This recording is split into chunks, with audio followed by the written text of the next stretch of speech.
I hurriedly got up and asked what had happened. My uncle groaned, Io, clearly in extreme pain. I remembered him saying that there was medicine in the drawer of the table. Barefoot, I jumped out of bed, first grabbing a towel from the wash basin, stand to wipe his face, then rummaging through the drawer. I found a white, grayish powdery hemostatic medicine, mixed with some water, and helped him clean the blood off the left side of his face. Seeing 4 deep, bloody scratches, I carefully applied the medicinal powder bit by bit and asked, "Where is Lee Datsai?" Enduring the pain, my uncle said, "That brat has gone crazy.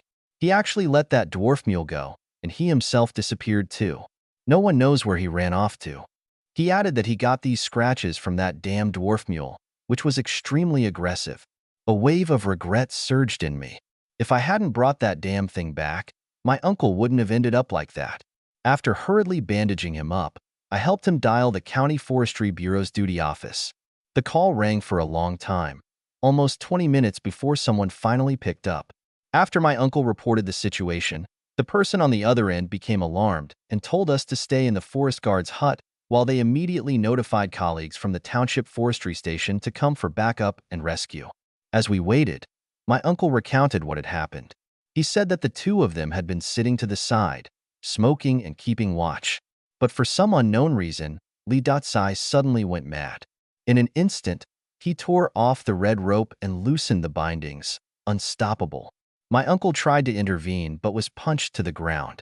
Before he could react, he saw that short, green-haired creature darting out of the net and clawing at his face. However, the creature was also very weak and didn't continue attacking. Instead, it ran downhill.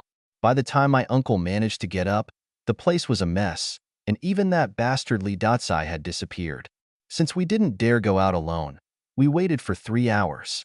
By 9 a.m., Lee Datsai still hadn't returned, making us even more anxious. Finally, there was a knock at the door. 4 of my uncle's colleagues entered, covered in dew, and one of them was carrying a hunting rifle. After assessing the situation, they decided that 2 of them would stay behind to wait for Lee Datsai, while the other 2 would escort my uncle down the mountain. After some hassle, we arrived at the county hospital past 1 p.m. I stayed at the hospital until after 7 p.m. Once my uncle had undergone sutures and regained consciousness, he urged me to go home, saying that my own treatment was the priority. My uncle had 2 children, an 18-year-old son and a 15-year-old daughter, as well as my aunt. Their gazes toward me were not friendly. The doctor said my uncle might have a scar on his face, and they probably blamed me for what had happened to him. I was filled with guilt and didn't say much. Although my uncle's injury was considered a work-related accident covered by public medical expenses, I still gave my aunt 20,000 yuan the next day as nutritional compensation during his recovery. Since my aunt and cousins didn't welcome me, I didn't visit again. Instead, I went home and, following the book's instructions, procured the uterine blood of a black donkey, a black dog, and a black cat, along with cinnabar, bupleurum, toad venom, zishua, amber, silkworm cocoons, bezoar, scorpions, and dan nanxing. I boiled these ingredients together with crushed dragon fern for 3 days and 3 nights until the entire pot of medicinal broth condensed into a single bowl of black tea-like liquid. After chilling it with well water from behind the Taoist temple in Dunzhai, I forced myself to drink it all in one gulp at midnight, despite my disgust. After drinking it, I felt my whole body relax, as if my heart had been unburdened. However, about an hour later, I started having diarrhea.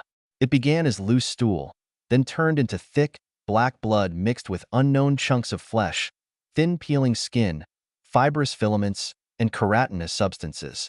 By the end, I had nothing left to expel. It felt as if my entire digestive tract, from throat to anus, had become a single open channel. Air rushed in from above while foul gas escaped from below.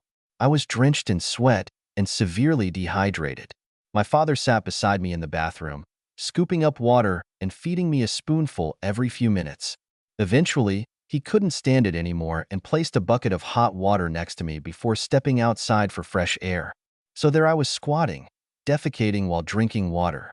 That night, I nearly collapsed completely, barely clinging to life in the toilet.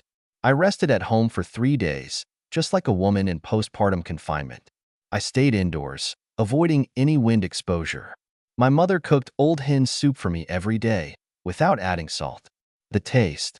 Even later, whenever I went out to eat and someone ordered chicken soup, I refused to drink even a sip. That experience left me traumatized. On the fourth morning, feeling slightly better, I planned to step outside for some sunlight. But then, I heard several voices conversing in the living room. A moment later, my bedroom door swung open and several police officers entered. They told me that I was involved in a dismemberment case and that they were here to take me in for investigation. I had no idea what was going on. Damn, what the hell was this about? I asked them, and the leading officer, Ma, said that on the night of September 4th, another dismemberment case had occurred in Qingming Township. This time, the crime scene was at the foot of Qinshan Cliff, near the forest ranger's hut where my uncle was stationed. After an investigation, the county criminal police found that I had been at Qinshan Cliff that day. According to witness statements, from 9 p.m. to 4 a.m. that night, I was not at the forest ranger's hut, and the dismemberment case happened during that exact time. That made me a prime suspect in the murder. I was stunned. How could there have been such a coincidence? No, wait. Wasn't the dismemberment case a few days before that?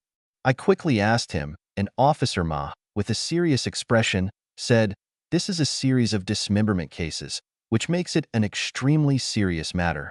He showed me a subpoena and asked if I could walk by myself. I said I could, so I forced myself out of bed despite my weakness. My father came over to support me.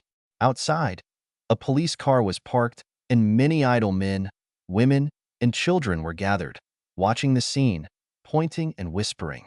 The local police officer was trying to disperse the crowd, while I was escorted into the back seat of the police car. My mother was crying, talking to Officer Ma, but that guy only repeated the same old official bullshit. We won't wrong a good person, but we also won't let a bad person go. My father held on to my mother, his hands and feet trembling, unable to suppress his sorrow. I tapped on the car window, smiled at my parents, and said, "Don't worry. I really didn't do anything. I'll be back soon, don't worry." The car started and shook slightly, and although they didn't handcuff me, the strong smell of gasoline inside made me nauseous.